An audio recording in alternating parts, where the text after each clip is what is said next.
ಶೋಕಿ ಜೀವನಕ್ಕಾಗಿ ದೇವರ ದುಡ್ಡಿಗೆ ಕನ್ನ ಹಾಕಲು ಶೋಕಿಲಾಲ ಅಧಿಕಾರಿಯೊಬ್ಬ ಲಕ್ಷ ದೋಚಿ ಎಸ್ಕೇಪ್ ಆಗ್ತಾ ಇದ್ದ.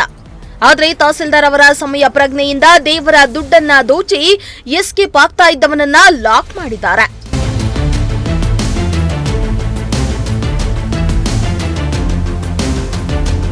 ಶೋಕಿ ಜೀವನಕ್ಕಾಗಿ ದೇವರ ದುಡ್ಡಿಗೆ ಕನ್ನ ಹಾಕಿದ ಅಧಿಕಾರಿ.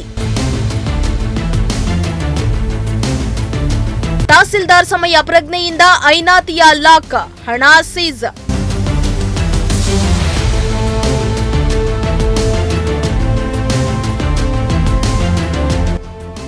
ಎಸ್, ಈತನನ್ನ ಒಮ್ಮೆ ನೋಡ್ಕೊಂಡ್ಬಿಡಿ.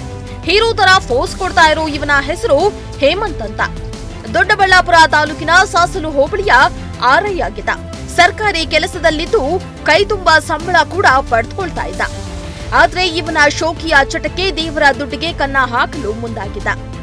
ಹೌದು, ಮುಜರಾಯಿ ಇಲಾಖೆ ಎಫ್ಡಿಎ ಕರ್ತವ್ಯದಲ್ಲಿದ್ದ ವೇಳೆ ದಿನಾಂಕ 18/5/2023 ರಿಂದ 11/2/2025 ತಹಸೀಲ್ದಾರ್ ಅವರ ನಕಲಿ ಸಹಿ ಬಳಸಿ ಸ್ಟಾಂಪ್ ಸೀಲ್ಗಳನ್ನ ಬಳಸಿ ಲಕ್ಷ ಹಣವನ್ನ ಲೂಟಿ ಹೊಡೆದಿದ್ದ.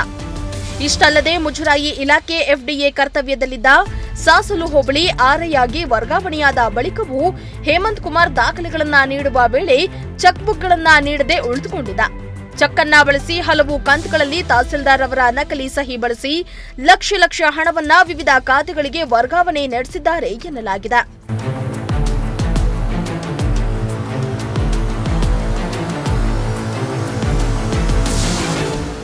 ಆರ್ಐನ ಕೈಚಳಕ ಗೊತ್ತಾಗ್ತಿದ್ದಂತೆ ಎಚ್ಚೆತ್ತ ತಹಸೀಲ್ದಾರ್ ವಿಭಾವಿದ್ಯಾ ರಾಥೋಡ್ ಇದೇ ತಿಂಗಳ 11ರಂದು ದೂರು ದಾಖಲಿಸಿದ್ದಾರೆ. ದೂರು ದಾಖಲಿಸಿಕೊಂಡ ಪೊಲೀಸರು ಹಣವನ್ನ ದೋಖಾ ಮಾಡಿರುವ ಆರೋಪದ ಮೇಲೆ ಸಾಸಲು ಹೋಬಳಿ ಕಂದಾಯ ನಿರೀಕ್ಷಕ ಹೇಮಂತ್ ಕುಮಾರ್ನನ್ನ ವಶಕ್ಕೆ ಪಡೆದು ಸಾಕಷ್ಟು ಹಣವನ್ನ ವಶಕ್ಕೆ ಪಡೆದುಕೊಂಡಿದ್ದಾರೆ.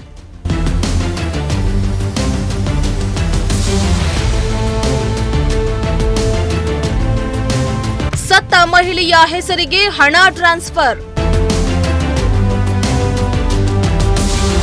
ನಕಲಿ ಸಹಿ ಬಳಸಿದ ಚೆಕ್ಗಳನ್ನ ಬೆಂಗಳೂರಿನ ಮೃತಪಟ್ಟಿರುವ ಮಹಿಳೆಯೊಬ್ಬರ ಖಾತೆಗೆ ಹಣ ವರ್ಗಾವಣೆ ಮಾಡಿಕೊಂಡಿದ್ದು, ಆ ಮಹಿಳೆ ಕಳೆದ 8 ತಿಂಗಳ ಹಿಂದೆಯೇ ಮೃತಪಟ್ಟಿದ್ದು, ಮೊಮ್ಮಗನ ಬಳಿ ಬ್ಯಾಂಕ್ ದಾಖಲೆ, ಮೊಬೈಲ್ ಸಿಮ್ ಪಡೆದುಕೊಂಡು ಹಂತವಾಗಿ ಹಣವನ್ನ ಡ್ರಾ ಮಾಡಿಕೊಂಡಿದ್ದಾನೆ ಎಂದು ಆರೋಪ ಮಾಡಲಾಗಿದೆ.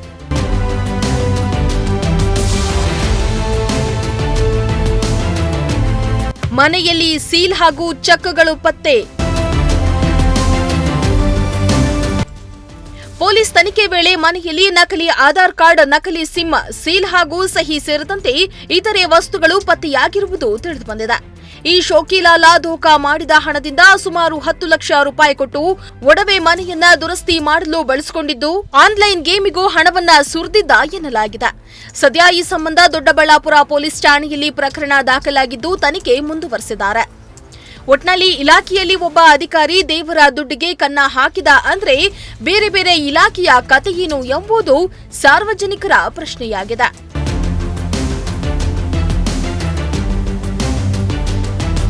ಸಿದ್ದಲಿಂಗಸ್ವಾಮಿ, ಪ್ರಜಾಶಕ್ತಿ ಟಿವಿ, ದೊಡ್ಡಬಳ್ಳಾಪುರ.